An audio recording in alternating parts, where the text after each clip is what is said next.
لە شاییدا لە وەختی هەڵپەڕینە لە خۆشیدا لە کاتی پێکەنینە لە کۆڕی ماتەم و گریان و شینە ئەمن ئەی نیشتمان تۆم هەر لە بیرە بە ناوی یەزدانی خاوەن شکۆ سڵاو لە هەموویەوە بینەرانی خۆشەویست هاوڕێیان و هاوزمانان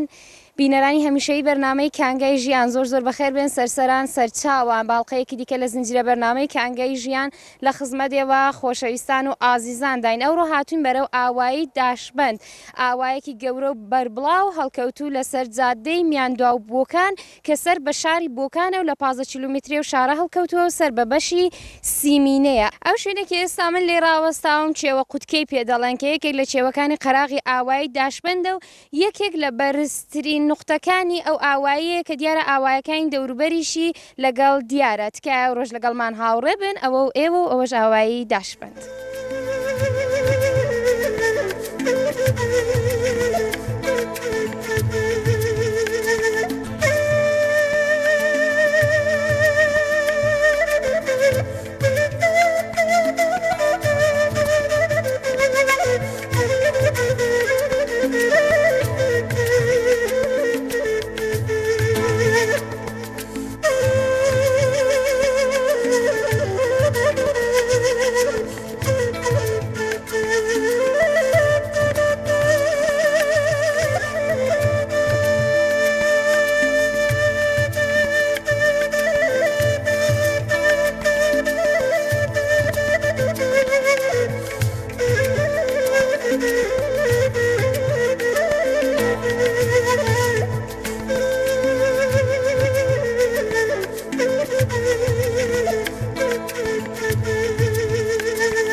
لە خزمەت یەکێک لە خوشکە عزیزەکانی ئاوایی داشبەندین ئەو دار و باخچە جوانەی کە دەیبینن کاری دەستی ئەو خوشکە عزیزەمە ئێستا لەگەڵ خۆیان زیاتر سەبارەت بە کاروباری ڕۆژانەیان دەدوێن. خوشکێ جان سڵاو لێ. سڵاو بەخێرن سەرچاو. چاو خۆش بە زۆر سپاس. خۆتان دەناسێنن؟ بەڵێ بەنێوی خوددا من نازەنینی کورد لە ئاوای داشبەند. خوشکە نازەنین جان تەمەن چەندە؟ 39 ساڵ 38 ساڵ. تەمەن درێژ من یارەبی چەند منداڵ و هەیە؟ سێیان. دا پێتان بێڵن ئینشەڵڵا. خوشکێ گیان کاروبار و ڕۆژانەتان چییە؟ بەگشتی ژنەکان لە ئاوای خەریک بەچی دەبن؟ وەڵڵا ئێمە معمولەن کە مەسەن هەر لە ماڵەدا خەریکی کاروبارین بەیان یەکگرە هەستین نۆژی بەیانێ دەکەین و سوزام سوبحانەوانەی ساز دەکەین و بۆ خانەوادە بۆ منداڵ و بۆ مێرد و هەروەها کارەکانی ماڵی ئەنجام دەدەین و دوای کارەکان کە لە ماڵە خاتر جەم بووم ئەو وەختە دێم بۆ باخچەی ڕادەگەم. خال بوو ساغ بە ئیشەڵڵا وەکو قەدیم نەماوە خاتونەکان زۆر کاروباری مەزرا و ئاژەڵداریان بۆ سوورەتێ نێوەکو قەدیم. ناوەڵڵا ناوەڵڵا. خال بوو ساغ بە ئیشەڵڵا. دەیت بابوومان باس بکەم زانین چۆنی پێڕادەگەن لێرە چستان چاندۆ؟ وەڵڵا بیبارمان چاندووە دارەکانش کە بە خۆتان دەبین داری هەڵوویە داری خاسیە بژاری دەکەم و کودی لێ دەدەم و ئاوی پێ دەدەم و ئاوە ئارەوەڵا بە پێمەڕە شێوی دەکەین و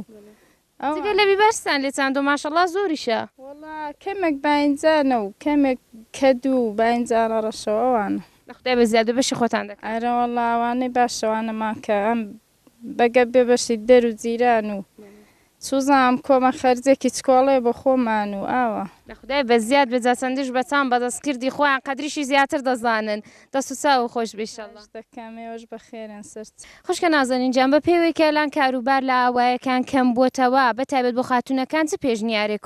بۆیان هەیە؟ وەڵڵا من چکۆڵەترم لەوەی کە پێشنیارم بۆیان هەبێ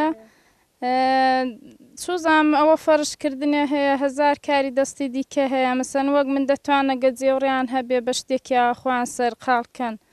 هەم کۆمە خەرجێکە بۆ خۆیان هەم ئەوەندە لە دەرە دانانیشی باسی ئەوی بکەی فلان کەس وای کردەوە وا هات بووکی فلان کەس وای کرد سوزامە لەو کاروبارە هەمووشەش بەجێ خۆی مەزوری ئەوەیە وەختە بێکارەکانمان هەروەها دەرنەدەین دۆستا و خۆش بە ئیشەڵڵا هیوادارم گشت خاتونەکان هەر بە خوشکە نازەنین فەرمووی چ بە کاروبارێکی وەکو بێستان چاندن و وەکو دار چاندن و پێڕاگەیشتن لە نێو حەوشە یا هونەرەکانی وەکو تەونکردن شتە دەستبافتەکان ئیشەڵڵا خۆیان سەرقاڵ بکەن و هەر بژین ئیشەڵڵا خوشکە نازەنین جان دەستا و خۆش ئێوەش بەخێرن خاش دەکەم زەحمەتتان چێشا بەخێرن.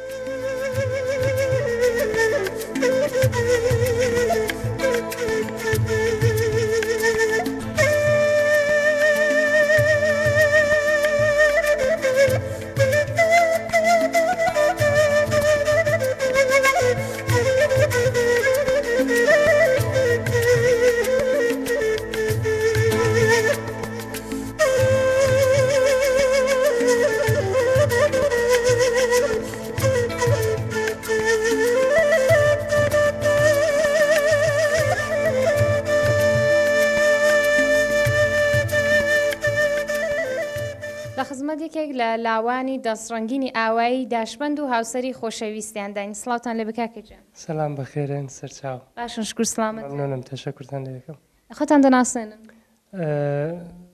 وێڕای سڵاو ئەرز بۆ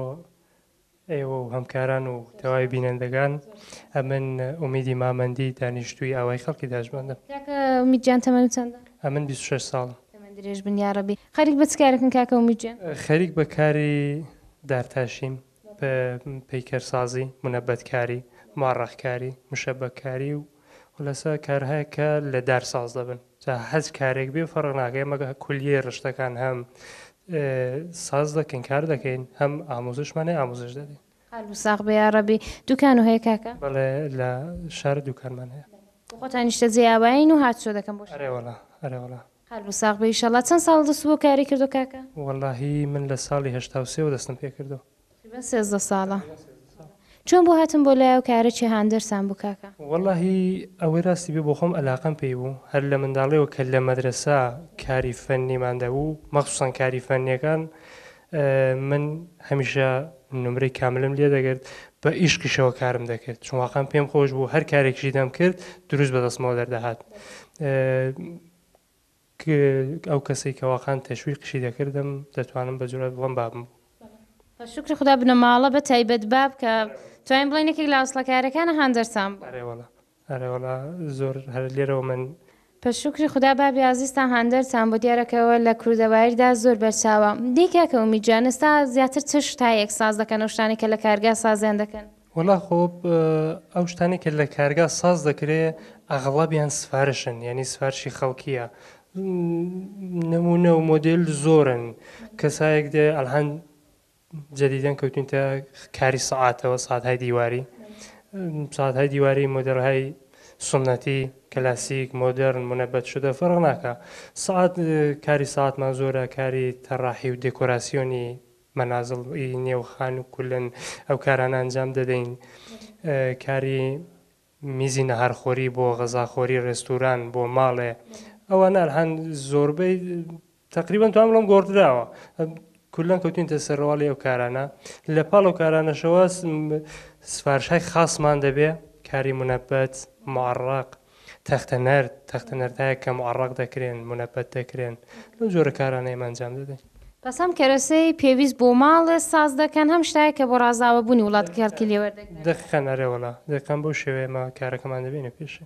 ئێمە لە کۆڵان ڕاکە هاتین بەرەژوو هەر لە بن دەرکەکە ڕاکە وەڵەن سەندەڵێکماندی کە بە چیمەنتۆواتە سیمان ساز کرا بووکتیان هەر دەستڕەنگینی کاکە ومیدی خۆشەویست و عزیزە کە هاتی نەژوورێ لە نێو ئاشپەزخانە هەر دەستڕەنگینی کاکەی دیار بوو لە ناو هاڵ و تاغ و بەگشتی هەموو ماڵ هەر دەستڕەنگینی کاکەی پێوە دیار بوو کاکە ومیجان چۆنەکەوە بەربڵاو کار دەکەن هۆکارەکەی چ بوو وەڵا جا خۆ قەتئەن بە قەولی کورداواری خۆمان دەڵێ دۆم بێ و کەڵاش بە خۆی بچنێ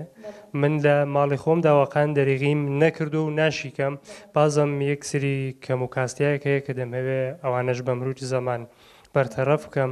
وەلی کاری ئەسلی خۆم خۆ کاری ئەسلیەکەم دارتاشیە لەو بابەتەوە هەچ کارێک لە دەستم بێ بۆ هەر کەسێک مشتری غێری مشتری هاودێی هاوشاری هیچ فەرقێک ناکە من دەریغی ناکەم سوچا و خۆش بێ ئینشەڵا خدا و ماڵە خۆشەتان لێ تێک نەدا ماشەڵا هەر گۆشەیە کە چاوی لێ دەکرد گۆشەی بە هەزار شت ڕازاوەتەوە دەسا و خۆش بە یاڕەبی کاکە گیان کاکە ومی تا ئێستا پێشانگە و شتودا ناوە لە واسەوارەتان بەڵێ بوومانە لە ساڵدا ئێمە تقریبان ئەگەر ئیشتبان نەکەم 3 یا 4 جار پێشانگامان دەبێ لەکوێ دایدێنن لە شاری بۆکان خۆ مەکانەکانیشی قەتئەن بەستە بە فەسڵ فەرق دەکا یا لە پارکی ساحیلی دادەندرێ یا لە ئیستگای ڕۆژنامەخانی شارداری دادەندرێ بەستە بە فەسڵ هەروەک ئەرزمکردن بازن مایشگایەکمان تەخەسوسین فقط سەنای دەستیە نەک سێرفەن کاری چوب کاری سوفاڵی تێدایە کاری گلیمی تێدایە کاری هەمکارانی دۆستان سەدەفسازی تێدایە بۆکان هەرداژبن نابۆکان واقعا هۆنەرمەندی گەورەی تێدایە سەنایدەستی چاکی تێدایە واقعا من بە جورئەت دەڵێم بۆکان مەهدی هۆنەرە لە بواری سەنایدەستیەوە واقعا هۆنەرمەندی چاکی تێدایە من هەر پێشانگایەک کە دادەندرێ بە جورئەت دەڵێم لەگەڵ یەک نەفەر تازە ئاشنا دەبم کە واردی ئەرسەی سەنایدەستی بووە واقعا جێی ڕێز و ئیفتخارە بۆ شارەکەمان بژین ئینشەڵا پاس بەگشتی هونەرمەندانێک کە کاری هونەرەکە دەستیەکان دەکەن لێ پێشانگا بەڕێوە دەبن. بەڵارەوەڵا بوشە هەم بوشمانە نمایشگای فەصلی دادەندرێ هەموو جۆشتی لێە لە هەموو نمایشگایەکی فەصلیشدا ئەگەر لە بۆکان بەرگوزار دەکرێ سەنایدەستی حتمما تێدا هەیە سەنایدەستی هەمیشە هەیە. ئێمەش لەگەڵ دۆستان و هەمکاران شتەکانی لێدا دنین و پێنیشان خەڵکیان هەر پیرۆزە کاکەژیان ئینشەڵا هەر بەختەوەر بن یا ڕەبی. سڵاو لێ بە خوشکێجیان. سڵاوتان لێ بێ بەخێر بێن. باشن شکر سڵامەت. مەمنون بەخێر بێن یاخدا. خۆتان دەناسێنن. من سروەم مامەندی. تەمەن و چەندە خوشکێ؟ 24 ساڵم. تەمەن درێژ بن یا ڕەبی. دەی خوشکێجیان بۆمان باسکە کاکە هەدەڵە قسمەت بوو بزانینەوە چۆن ئامۆزاش بوونە خزم بوونە لە پێشێ بەڵام چۆن و بەیسلا یەکتر ناسی چۆن یەکتر خۆشەویست و زەماوەند کرد. وەڵی جا هەردێ بڵێ قسمەت بوو دەنا شتێکی گەورەکان ڕازی بوون پێیان خۆش بوو ئێمەش لەسەر دڵیوان ئەو هەر بەختەوەر بێن ئینشەڵا خۆشبەخت بن یا ڕەبی. دەی خوشکێجیان کاکە کە دەزڕەنگین و ئەویندار بوو تەمەنی 20 ساڵ بۆ جەنابیشتان تەمەن و 18 ساڵ بۆ پێوەیە کە خزمیش بوونە جا بۆمان باس کە بزانین هەوڵ شتێک کە بۆی سازکردی دیای بەدەستت چ بوو؟ شتەکان زۆر بوون ئەڤڵ شت کە بۆی سازکردم سندوقتە جەواهرات و گەڵایەک بوو ئەڤڵی نێوی خۆم گەڵایەک لەدار هەوڵی نێوی خۆیان بۆ گەڵایەک لە بەڵێ دادە بۆ کاریگەرێکی لەگەڵ لەسەر جەنابتانە بوو چەندە پێخۆش بوو کە کاکە و کارەی دەکا. وەڵی من بخۆم زۆر مەلاقە لەسەری بوو وەلی بەڕاستی وەکو ئەو جوڕاتم نییە کە دەستی بۆ بەرم. کاکە ومیجیان وەکو لاوێکی سەرکەوت و چ پێشنیارێک و بۆ گەنجەکان و بەلاوەکانی ئابایی هەیە؟ وەڵی جا منیش بۆ خۆم یەکێک لەو کەسانم کە لە ئاوایی داهان من ئەو کارم بە ئیشکۆلاقەوە دەست پێ کرد لەو کارەدا کەم و کاستیمان بوو وەلی من ئەلحان بە جورئەت دەڵم لە کارەکەی خۆم زۆر ڕازیم. کەسانێکیش کە ئەلاقەیان بەو کارەیە نەک هەرەو کارە من سرفان خۆ سنای دەستیە واقعاً کارێکی خۆشە هەم بۆ ئەوقاتی فەراغەتی خۆت دەبێ هەم لە پاڵەوە دەتوانی کاری دیکەش بکەی وەلی من بە شەخسن کە ئەو کارەکە دەڵم کەسانێک کە ئەلاقەیان پێێتی هەشە تیدا هەیە کە من بۆ خۆم دەتوانم دیتومە ئەلاقەیان پێی هەیە ئەگەر ئەلاقەیان پێی بێ وەختێک لەسەری سوور بن لەسەر کارەکەیان سوور بن ئیدامەی بدەن دەتوانن موفق بن. خۆ هەر ئەو کارەژ نا هەر کارێکی دیکە زۆر کەسە ئەلاقی بەشتی دیکەیە من هەرەوە دەڵم واقعا ئەگە ئەلاقەت پێی بێ لەسەر کارەکەت سووربی بە شەرتێک بزانی کارەکەت چییە چۆن دەکرێت لەگەڵی ئاشنایەتی پەیدا بکەی قەت ئەن دەتوان موفق بن و لەو کارەدا سەرکەوتوو بن. بژین ئینشەڵای ئاواتەخوازم گشت لاوەکان وەکو کاکەومی دووران بەرز بێ و لەسەر کارێک لەسەر هونەرێک کە دەیگرنا بەر لەسەر ڕێگاکان قورس و قایم ڕاوستن و ئینشەڵا کە سەرکەوتوو بن. دەست خۆش بە کاکەجان.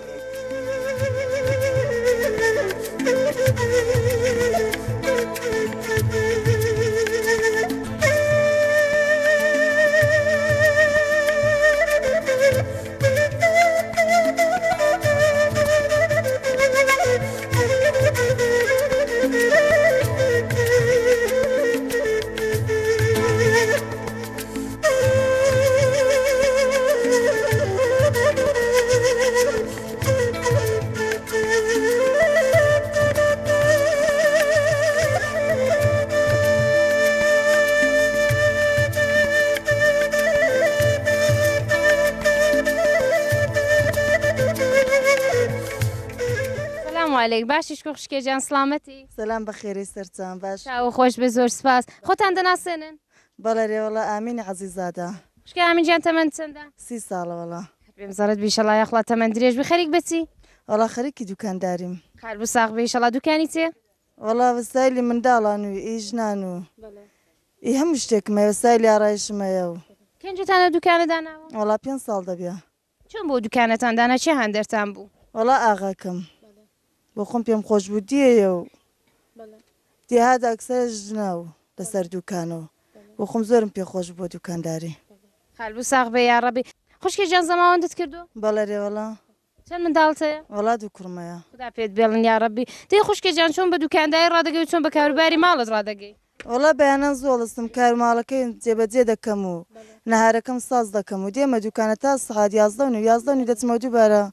نارشەکەم جا مرتەب دەکەم و پاژنی ڕۆژ دێمەوە دووبارە هەموو کارەکەم جێبەجێ دەکەم دێمەوە دەمەدەمی بانگی شەوانش دەڕۆی ژوورە بۆ شام ساز بەڵێ ڕێوەڵا یاڕەبی قالب ساغ بە ئیشەڵڵا دەی خوشکە گیان مشتەرەکانت زیاتر چێنە لە ئاوایدا وەڵا منداڵانم مشتریە ژنانم زیاتر مشتریە خوشکەکان زیاتر کن ئەمنیان پێخۆشرە ڕاحەتترن بازار چۆنە وەڵاشک زۆر چاکە بە زیات بێ الحەمدلله هەر خەڵکی نێو ئاوای سەردان دەکەن و شتر لێ دەکەن یا لە دەوروبەریش ڕادێن ناوڵ دەوروبەریش ڕادێن انشاءالله دوکانەکە پڕ بەخێر و بەرەکەت دەبێ یاڕەبی دەی خوشکە گیان زیاترمان بۆ باسکە بزانین لێ دوکانی چ شتێک دەفرۆشن وەڵا هەم شتێ دەفرۆشێ زیاتر لیباسی منداڵ هەم شتێکم هەیە لیباسی ژنان دەسماڵە پشتێندی عەسڵبە و دەسماڵە پشتێندە زیاتر خەڵک دەمان ناسیە لە دیهات شتەکەی کەڕا زیاتر دیان سایلی ئاڕایشەوت ڕێشم هەیە ئوتکڵۆنم هەیە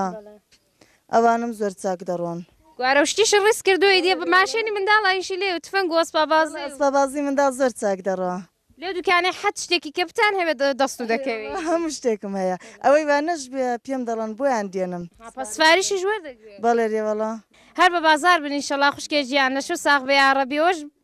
ئاغای کورتانەوە لە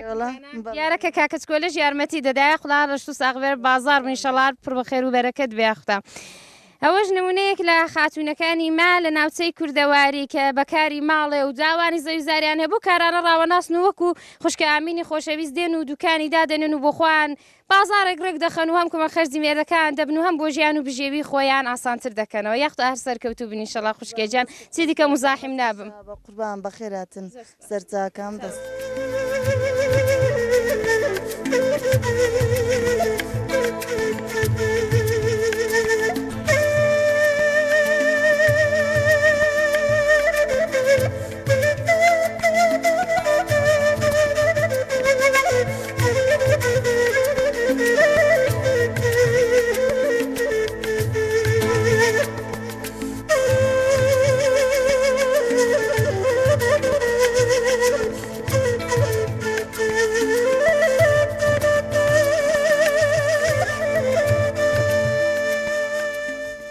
لە خزمەت دوودانە لە خوشکەکانی خۆشەویستی ئاوایی داین دادەزارای خۆشەویست و ئازیز و دادەمەنی سلااو لێ بە دادەمەنی باشیش کورد سلام بە قوربام سەرچاوێ چاوت خۆش بە یاڕەبی دادەجیان زیاتر خۆت دەناسێنی جارێوەڵە مەنیجی مستەفازادە تەمەەن چەندە دادەمەنی وڵات سلو هەش سلو نەدەم تەمەەن درێژ بن یاڕبی چەند منداڵ و هەیە جان چوار منداڵۆڵە خدا پێتان بێڵن یاڕەبی دادەمەنی گیان بۆمان باز دەکەم زین کاروباری ڕۆژانەی ژنەکان چێ لە ئاوایدا وڵی ڕۆژانە خەریکی وڵاتمان گەشتە دەبین تااقەتیان دەکەین و کاری ماڵە دەکەین و نانسا ساز دەکەین و خەریکی ڕسق و ماست و پەنیر و ئەوانەی قەلب ساغ بە یاڕەبی ڕسق و ڕۆزی چ ساز دەکەن لێرە جان وڵی ماست و پەنیر و ڕۆن و شیر و ئەوانە ساز دەکەن جا بۆ هەر بۆ ئیسفادەی خۆتانە یا دەرامەدیشی هەیە بۆ پەنیرشت بۆ خۆم دەگرم و شیریش دەیفرۆشم شیر ڕۆژانە شیرەکە دەفرۆشم چاو خۆش بە یاڕەبی شەڵار پڕ ڕسق و ڕۆزی بێ دەی خوشکێجان سەلام عەلەیکم سلام سەرچاوم باشن شکر سلامت قوربانتم ڕەبی بەخێر دادەزارای خۆشەویست و ئازیز دادەزارە گیان زیاتر خۆت دەناسێنی جان من زارای ساڵحی تەمەەن چەندە دادەژێن وڵا 52 تەمەەن درێژ بن یاڕەبی چە منداڵ و هەیە دادەزارە 6 منداڵم هەیە قەلب ساغ بە یاڕەبی چی خوشکەمەنیزن دش و براژنین باح دش و براژن نێوانتان پێکەوە چۆنە دادەزارە زۆر چاکین شکر الحەمدولله هەر باش دەبن ئینشەڵڵا خوشکێجان گۆ بۆمان باسکەم زین کاروبای ڕۆژانەتان چییە وڵای کاروباری ڕۆژانەمان ئێمەش موچە مەزرامان هەیە موچە مەزرا ڕەحەمەت دێنین و جگەلەوەی جگەلەوەی وڵات کاری ماڵێ دەکەین تا وەختێک بیمەش ئاوڕست و ماڵمان بوو کارخانەکانە لە دێ نەماوین و قسمەتمان هاتوۆتە بۆکان وڵاتی کاری ڕۆژانە و کەس دادە ماڵی لە بۆکانەیە و دادەمەنیز ماڵی هەر لە ئاوای داشبەندە دەی خوشکێجانەگۆ کەمە ڕووماڵاتدان نییە بۆمان باسکەم زای نان و چێشت و خواردن سازەکە نایوەکو قەدیم نان چێشتی قەدیم ساڵ وڵی وەک دەفەرمووی کە سەنگە سیری هەبوو و بربەسێڵی هەیە و دۆکڵیوی هەیە و دۆ کەشکی هەیە و کە ئەوانە کە ئیسفادەشیان لێ دەکری و سازش دەکرین و سازێستا هەر ساز دەکرێنەوە نان چێشتە ئانی شەر هەیە مانایچی ئەستا نوشتە قەدیمیانە خۆشتر تاوشتانی هەن کە ساز دەکرێن ئەخە دەڵان ئەکسەرە منداڵەکان نایخۆن لە ماڵ زۆر منداڵەکان ئیسفادەی لێ ناکەن لەوانەدا نایخۆن مانی لێ دەگرن هەدەینەوە سەر و شتانێک کار ئانەکانەیە ئەوانە ساز دەکرێن خدای بەزیان بەڵام دەزانم دادەزارە شەربیری و ناونچێشتەی قەدیم دەکاتەوەش بەڕۆنی کوردی ئەرێ وڵای بڕۆن وڵات حاڕۆنی کوردی تێکەی منداڵان دوتیان دەگرن دەڕۆن هەر ناشی خۆن وەری ئێمە ئیستفادەمانی بەڵام زۆریش بە قازانز بوو دادەزارە زۆر خۆش بوو ئەرێ وڵا زۆر تەبیعی بوو ئەوشتانە ئەوەی کە دادەزارە ماشەڵڵا ئەوە جوان ماوەتۆ تەمەنی 50 ساڵدا هەرەوەی ڕۆنی زەنگ و ڕۆنی کەران خواردوێیدی شەڵا هەر بەردەوام با بڕینەوە لای دادەمەنیجی دێ دادەمەنیژیان بۆ باس کردین کە مەڕووماڵات و هەیە و مانگای دەدۆشتنوانە تا بزانین پیان هەڵدەڵی کاتی دۆشینی ئەرێ وڵا وڵای هەر دەڵم نێنێ دایکە کە مانگا جان سوزان ئابڕێک بە ئاهەنگ بۆمان بڵە خۆ دەزانم ننی جان ننی دایکەکەم ننی جان ننی جان دایکەکەم جان ننی هەموم جێبەجێ ناوێتی دا ماڵاتەکەش فێری ئەو دەنگەی دەبێ دی دادەمەنیز نەچێتە لایەن و بخۆی ناندۆشێەوە ئەم بۆ نەڵێ شیری چاک نادەن و ڕاوەنا ناوەستن ئەرێ وڵا زاراژیان لە کاتی مەشکەژان نیشدا پێی هەڵدەڵم بە مەشکەی نەوەڵان حە مەشکەی برق نای قەدیمی لەلاان زان مەشکەی بڕقیە وڵی قەدی مەریەوە وڵی مەشکەمان دەکوت مەشکەی مانگایە دەنجی دێ لە دیاڵایەت سوزانم ئەوانەمان دەکوت چی هانەتان دەکەن ئەو خدایقە پێم عیبە لە بەرخەزور و ماماغا لێرە دانیشتۆ بوو کێستا شەرمی لێ دەکا پێی حێ بە مەشکەیەکی لە بەرابەردا ئەی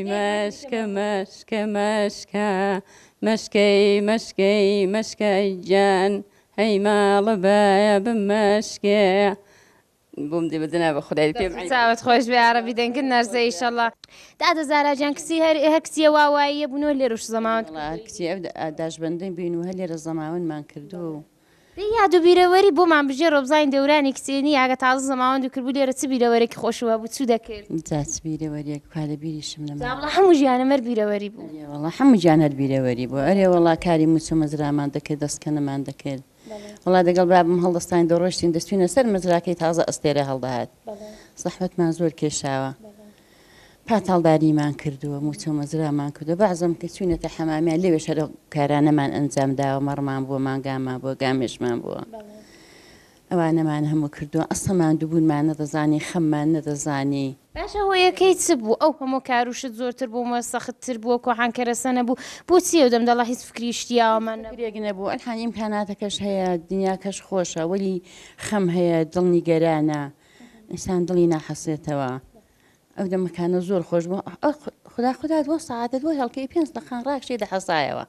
وەلی ئەلحانەکانە مەتەئەسفانە ڕاش دەکشەی هێندە ڕوحتمان دۆ ناحەسەیەوە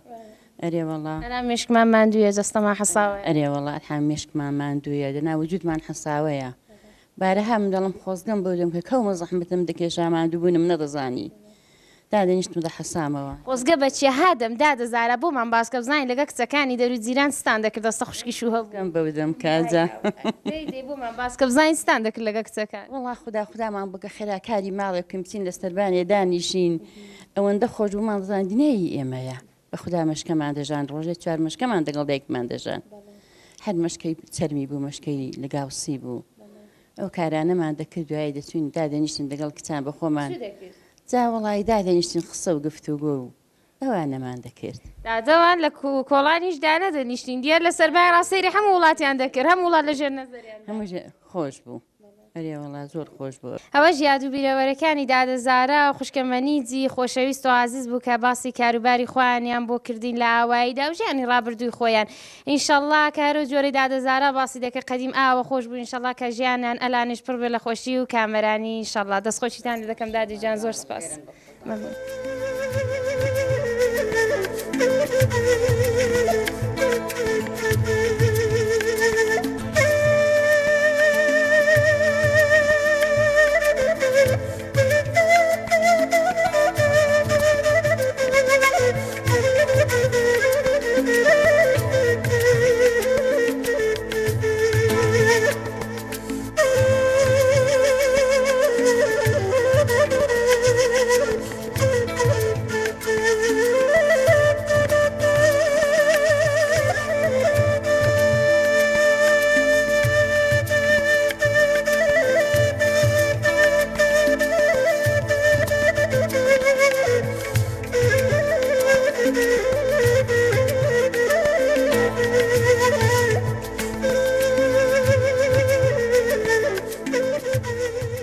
ماندوو نەبنەوە خوشکە ژیان قالب ساغ بێ ئینشەڵا. قەزای تۆ مەمنوو قوربان تۆش ماندوو نەبی بەخێر بێ. زۆر سپاس مەمنون. خۆتان دەناسێنن؟ من ژیلای جانگیریم.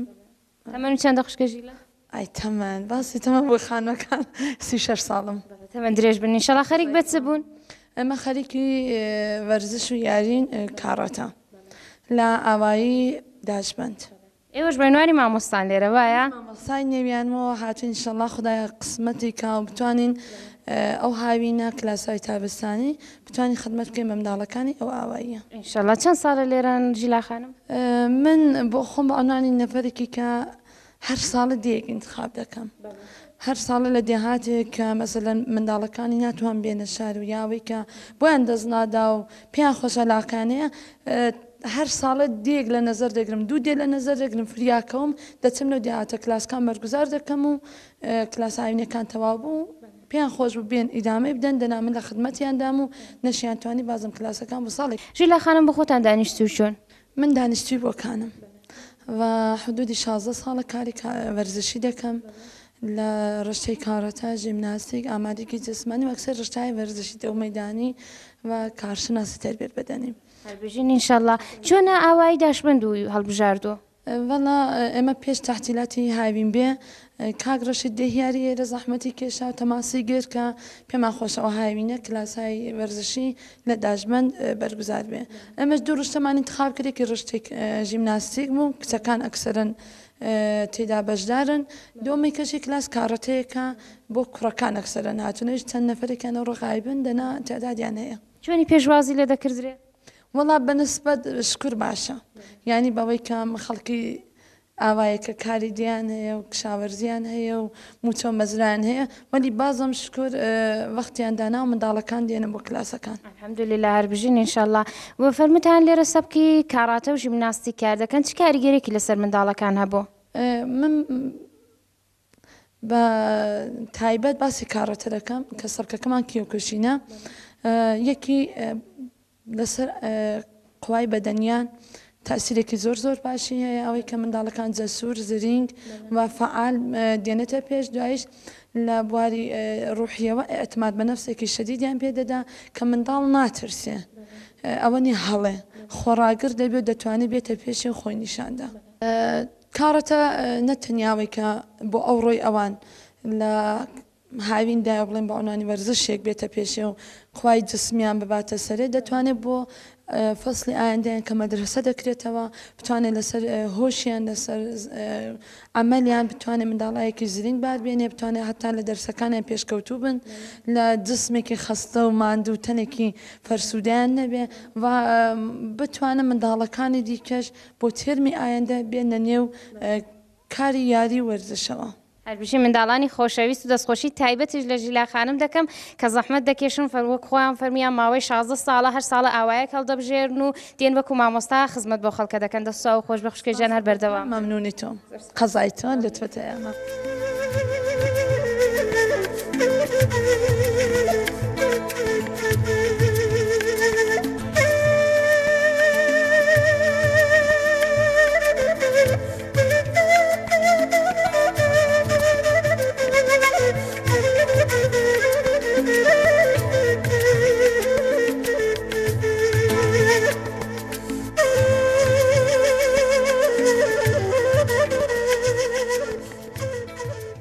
لە خزمەت کاکە مەحیدینی خۆشەویست و ئازیز داینێکێک لە ئەندامانی شۆڕای ئاوایی داشبند. سڵاتان لێبێ کاکەجان. سڵاو سەرچاوم بەخێرن سەر خۆش بێ زۆر سپاس. زیاتر خۆتان دەناسێنن کاک مەحیدین جان؟ من نێوم محیدینی ساڵحێ افتخاری سێ دەورە شوڕایەتی مەیە لە خدمەت خەڵکی ئاوایی داشبند. هەربژین ئینشەڵا تەمەن و چەندە کاکە مەحیدین؟ منم 50 ساڵە. ماشەڵڵا یەخڵا هەر تەمەن درێژ بن ئینشەڵا. کاکە مەحیدین بە پێیەوەی کە ئاوایی داشبند ئاوایەکی گەورەیە خەڵکی بەلاوەی زۆر هاتوتن نێوانی خەڵکی ئاوایی پێکەوە چۆنە؟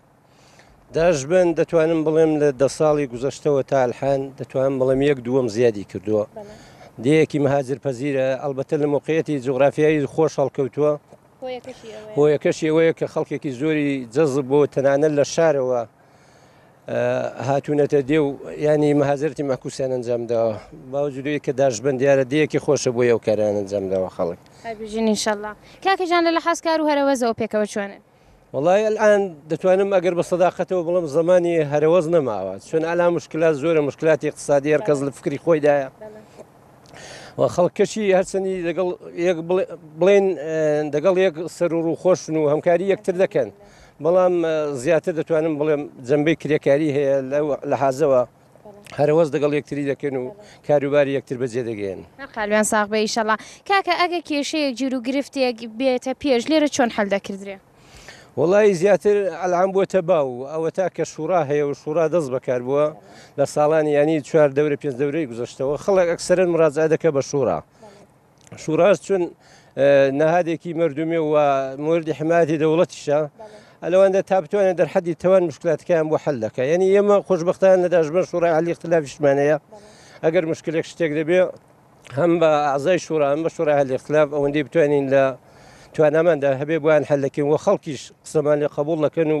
هەمکاریمان لەگەڵ دەکەن الحەمدولله هەر بژین ئینشەڵا کاکە جان ئەگەر گەڵاڵەیەک پرۆژەیەک و بۆ خۆتان بەدەستەوە بێ وەکو شۆڕای ئاوەدانی وەکو دێهیاری ئاوەدانی ئەگەر پرۆژەیەکتان بەدەستەوە بێ چۆن مەشوەرەت لە خەڵک وەردەگرن چۆن کارەکە بەرەو پێش دەبن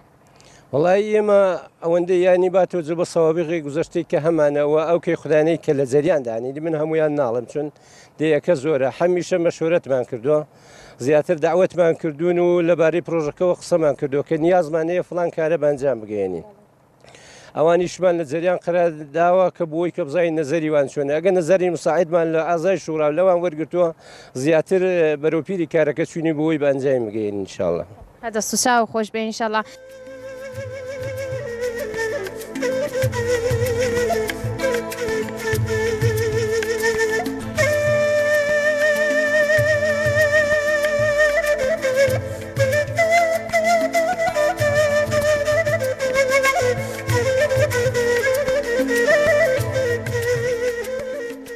لە یەکێک لە باغەکانی ئاوایی داشمەندین دووبارە لە خزمەت دەهیاری خۆشەویستی ئاوایی کاکە ڕەشیدی خۆشەویست و ئازیزداین دەمان هەبێ سەبارەت بە مێژووی ئاوەدانی داشمەند هەندێک لەگەڵ کاکە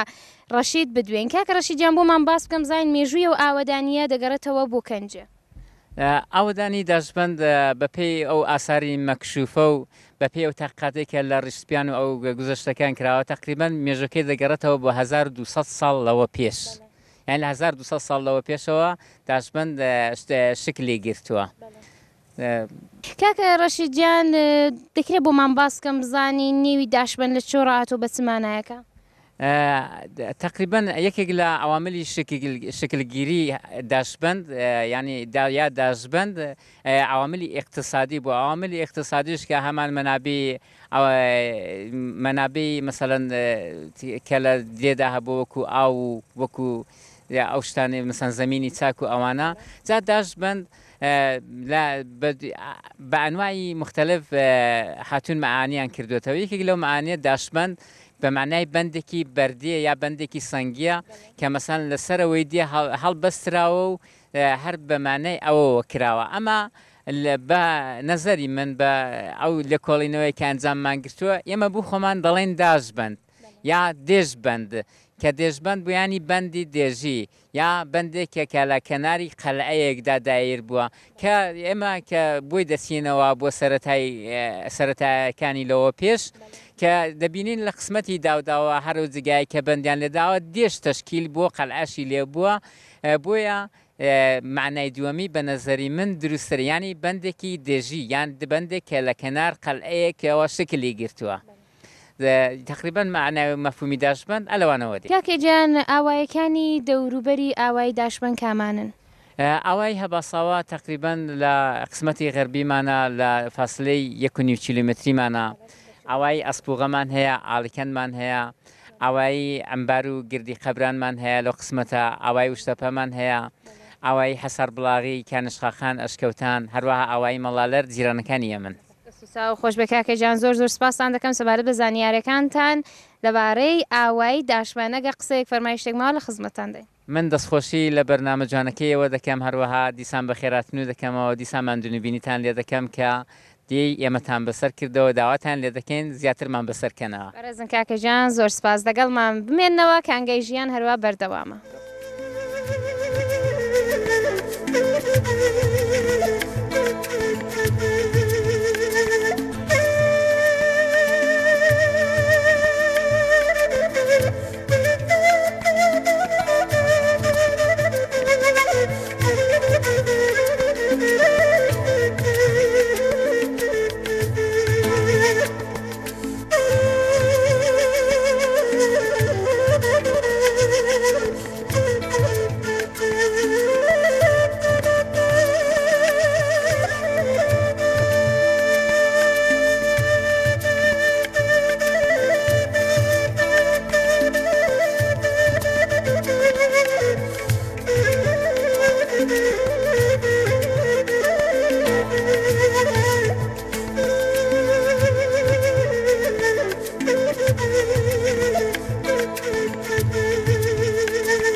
کاکە جان ماندوو نەبنەوە لە شو ساغ بێ ئینشەڵڵا. سلامت بشەڵا زۆرم بەخێر هاتنتان دەکەم لە طرف وەرزشکارەکانی داژبەندەوە. زۆر سپاس. خۆتان دەناسێنن؟ من سید جەعفەری ئەحمەدیم، دانیشتووی ئاوای داژبەندم، 33 ساڵ سنمە، خەریکی مربیگەری فوتبالم، شۆڵی ئازادیشم هەیە، چەندین دەورەی مربیگەری فوتبال چووم. ئەلانیش لێرە لە حاڵی حەزدا مەشغوڵی مەدرسەی فوتبالم، لێرە مەدرسەیەکمان دایر کردووە بە کۆمەکی جەمێک لە دۆستان و خواهش دەکەم مەشغوڵین لێرە. هەر بژین بێم زەڕەت بن ئینشەڵڵا. کاکە جان چۆن بوو تەماتان گرت لێرە ئەو مەدرسەی فوتباڵە دانێن؟ بیرۆکەی وێ بیرۆکەی چێ بوو؟ بەڵێ وەڵی ئەسی دانەرەکەی من بۆ خۆم هەر لەگەڵ بووم، بە ئیزافەی چەند نەفەرێکی کاک حسێنی ماماڵەیە، کاک مەحسین ڕەسوولپور لەگەڵمان بوو، ئەلبەتە لەگەڵمان نەما متاسفانە. ئێمە سعیمان کردووە چەند یەک دوو ساڵ لەوە پێش بە سوورد غێرحرفەیی دەستمان پێ کردووە. ئەلانەکانێ شەرایەت بڕێک مهەیە بووە، خەڵک ڕویان کردوتە ئەو مەسەلەیە کە منداڵەکانە بنێنە سەر کلاسی مەشکوری خوددا. جەمیەتی کلاسەکەمان بە 3 ڕەدەی سنی خۆرساڵان و نەونەهالان و جوانان و گەیشتوتە 6 نەفەر. یەکێک لە مەدارسی فوتباڵی فعالی ئۆستانە، حتا من بۆ خۆم عوزی کانووی مربیانی ئێرانم، خەبەرم لەو مەسایلە هەیە. شکری خوددا مەدرسەکەمان بازدەهیەکی چاکی بووە. ئەو ساڵی شکری خوددا لە مسابقاتی شارستاندا مزەوەزمان وەرتووە کە لە فستیوالی ئۆستان لە جنوبی ئۆستان شرکەتمان کردو و ئینشەڵڵا بۆ سەرکەوتنی تیمەکەمان تێدەخۆشی. ئینشەڵڵا بە ئومێدی خودای ئاواتەخوازم سەرکەوتوو بن یا ڕەبی. کاکە جان چەند تیمتان هەیە لێرە؟ وەڵا لە حاڵ حەزا 3 ڕەدەی سنیمان هەیە، خۆرساڵانمان هەیە، بەڵێ نەونەهالانمان هەیە و جوانانێکیشمان هەیە، تیمێکی جوانانمان هەیە. هەر سەرکەوتوو بین ئینشەڵڵا. ئەلبەتە تیمی بزرگ ساڵانمان دوو تیممان هەیە، تیمێکی دهیاریمان هەیە کە لە حاڵی فعالیەتدا لە دەسەوەڵی شارستاندایە، تیمی قەندیلیشمان هەیە، تیمێکە کە ئەویش تیمێکی باشە شکری خوددا مۆفەقەتایەکی بەدەستێناوە. داژبەندیەکی گەورەیە 2500 نەفەر جەمیەتێتی وەرزشەکەی بەنێوبانگە بە حساب هەم لە نزار فوتباڵە والیبالی هەیە، بۆکسی هەیە، شرایەتێکی خاصی هەیە لە نێو شارستاندا. دوای شارستان دوای بۆکان دەتوانین حسابێکی ویژە لەسەر داژبەند بکەین. تیمێک بۆکە لە مسابقاتی ئۆستانیدا 6 دەورە شرکەتی کردو و لە حاڵی حەزدا بەعلەتی بازەکەم بوتایەک متاسفانە کە دووربینەکەتان دەگیرێت دەبینە لێرە. ئێمە شرایەتمان زۆر نامساعدە، وەلی شکری خوددا بە هیمەتی خەڵکی دیکە وەزیری محتەرەم تەشریفی هێنا بۆ بۆکان کە وەرزشگای خاتم الەنبیا ئیفتتاحکە توانیمان ساڵۆنێکی وەرشی لێ وەرگرین. خبرێکی خۆشیان پێداین هەفتەی گوزەشتە کە لە ئۆستانیش مستەوەب کراوە کە ساڵۆنەکەمان بۆ سازکەین. ئێمە فقط چاوەڕوانی مەسئولینین کە کۆمەکمانکەن و توانین شتێکی جوان تەحویلی زەمادەینەوە جواب منداڵانە کە هیوایان بێمە ئێمەش هیوامان بەوانەوە خان لێرە شەهریەش دەستێنین بە حساب ئەو شاری کە دەستێنین فقط خەرجی تیمەکەی دەکەین، خەرجی مەسایلی کارەکە دەکەین. دەنا کڕینی کۆنسێک و مانعەیەک زۆر سەخت نییە بۆ ئێمە، فقط دەمانێت پۆڵەکەمان پەسەندازکەین، دەستێکیان لیباسی جوان بۆ بکڕین کە متاسفانە ئێستا حەزینەکانمان نەگەیشتە بۆی کە بتوانین بۆ 6 نەفەر لیباس بکڕین. ئینشەڵڵا لە تەریقە و دووربینە جوانەیەن گۆوە، لە تەریقە و مەسئولێن جوانەیەن گۆ کەسێک بێ دەستی حمایەتمان بەسەردا داگرێ و ئێمەش توانین پلەی تەرەقی بەرینە سەری و موفق بین ئینشەڵڵا. داواکارم لە خێرخوازان، داواکارم لە لایەنگرانی وەرزش کە ئێستا فەرمایشەکانی ئاغای ئەحمەدیان جۆ لێ بوو. ئینشەڵڵا وەکو ئێسپانسەر وەکو پشتگیرێک بێن و پشتگیری لەو لاوانە لەو منداڵانە بکەن کە ئینشەڵڵا دەبنە داهاتووی وەرزشی وڵاتەکەمان.